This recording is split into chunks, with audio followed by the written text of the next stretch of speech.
que, resumindo basicamente, mostra que o nosso país é um poste que urina em cães. Não, aquela imagem que você postou ontem não era sobre isso, não, né? Não, era sobre um outro assunto. Ah, tá, que eu não entendi. Achei que era uma referência a esse assunto. Deixa eu trazer uma fala aqui de um ouvinte nosso aqui no Twitter, o Newton Veronese. Ele me escreveu assim, eu acho que vai ser o cerne da nossa discussão agora. O Paulo Matias falou certa vez, eu não me lembro se foi na Jovem Pan ou em um podcast, que Sérgio Moro não seria candidato à presidência da República. Disputaria uma vaga no Congresso por um simples motivo: se eleger e ter foro privilegiado. Achei besteira na hora, ele fala. E aí ele segue. Depois da decisão de ontem da Justiça contra o Deltan Dallagnol, percebo que de fato os integrantes da Lava Jato estão na iminência de algo pior a uma indenização. Brasil não é um país sério e a Justiça contribui muito para isso. Nós também, afinal, somos submissos a essa podridão. Eu sigo com a minha tese justamente de que eu acho que a história não termina por aí. O que você acha, Salles? Você entrevistou o Deltan Dallagnol.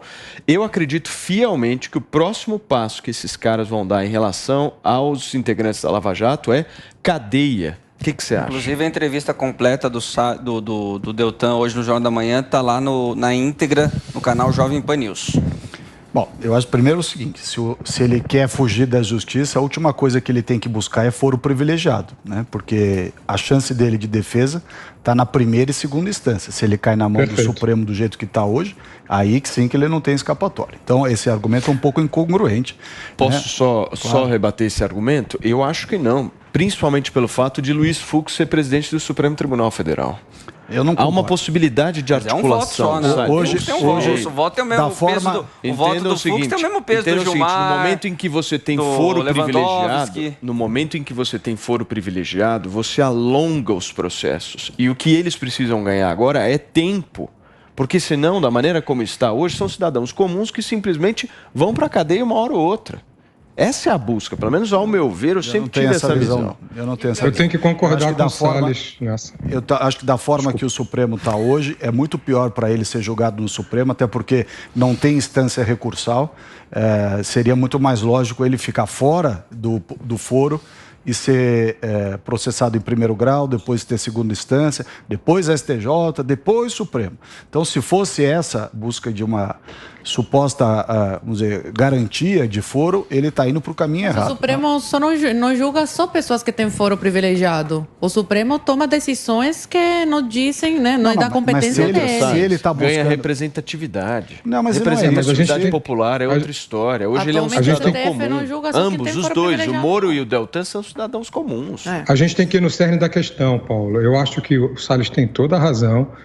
Ele não deve buscar o foro privilegiado, mas tem um outro ponto, a gente acabou não entrando no mérito, e eu ontem falei aqui que ele seria condenado pelo STJ, porque aquele PowerPoint, ele é um PowerPoint abusivo, né? Ele traz adjetivos. Vou dar um outro exemplo aqui para ficar bem claro. Olha aí os adjetivos todos do PowerPoint. Vou dar um exemplo que pode acontecer. O Ricardo Salles, que está falando com a gente aí, ele é acusado de facilitar um esquema de exportação ilegal de madeira da Amazônia quando ele era ministro. A deputado pelo PSB, mas é só coincidência.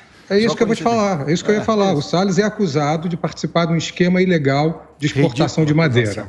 Agora, vamos imaginar que o Dallagnol fosse o promotor, ele apresentasse um PowerPoint colocando uma porção de adjetivos sobre o Salles. O Salles é feio, o Salles usa a camisa do Bolsonaro, etc. Isso é abusível, porque não foi nem apresentada, ainda que eu saiba, o Salles me corrija, nem foi apresentada ainda a denúncia contra o Salles. Então, até que se prove o contrário, o Salles é inocente. Lógico. O Salles não é um facilitador de exportação de madeira ilegal da Amazônia. Então, esse PowerPoint é totalmente ilegal, é totalmente fora de propósito. E como disse o ministro Luiz Felipe Salomão, é só um espetáculo para a mídia, assim como seria um espetáculo para a mídia apresentar um PowerPoint sobre o Salles. Você e o Salles acham que o Deltan está se candidatando a deputado federal agora para quê? Não, eu acho que ele... Por que vocês acham que ele está se candidatando a deputado federal? Eu acho que não é pelo foro. Eu acho que não é pelo foro. Ele quer mudar o Brasil, quer mudar regras. Você acha que ele não tem essa mentalidade para uma pessoa de 15 anos? Eu que tenho 22 já não penso desse jeito. Pera um pouquinho. O mundo é rosa. Eu não sou adepto da turma aí da Lava Jato. Inclusive, hoje, na entrevista no Jornal da Manhã, eu fiz essa colocação ao próprio Deltan. A minha colocação foi exatamente o seguinte. Eu disse, olha... eu acho que tudo que foi colocado contra o Lula, em termos de acusação, roubalheira, tudo aquilo, tudo que se levantou, é tudo verdade. E a anulação do processo do Lula se deveu única e exclusivamente por uma discussão, uma estratégia processual de discutir o foro onde ele foi processado e a imparcialidade do juiz do Moro. Tá? E quanto a isso, assim, eu não tenho a menor dúvida que tudo aquilo é verdade, o Brasil decente não tem dúvida. Dito isso, eu concordo com o Pena nesse aspecto. Eu disse isso para o Deltan, o que eu estou dizendo aqui, eu falei para o próprio Deltan.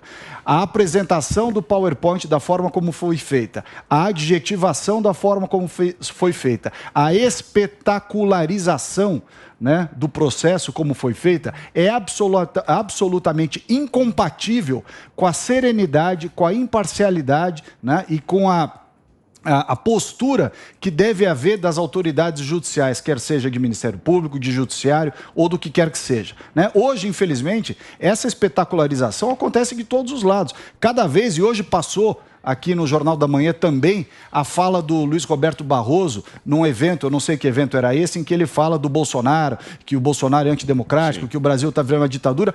Isso não é fala para ministro, isso não é fala para magistrado, o magistrado fala nos autos. E quando fala desse jeito, fora dos autos, cria uma suspeição. Se nós tivéssemos um sistema que funciona, seria suspeição. Zoe, eu quero te ouvir também, em seguida... Ontem, nessa votação, 4 ministros votaram a favor da condenação do Deltan e uma ministra votou contra a condenação. E eu gostei muito da fundamentação, uma parte da fundamentação.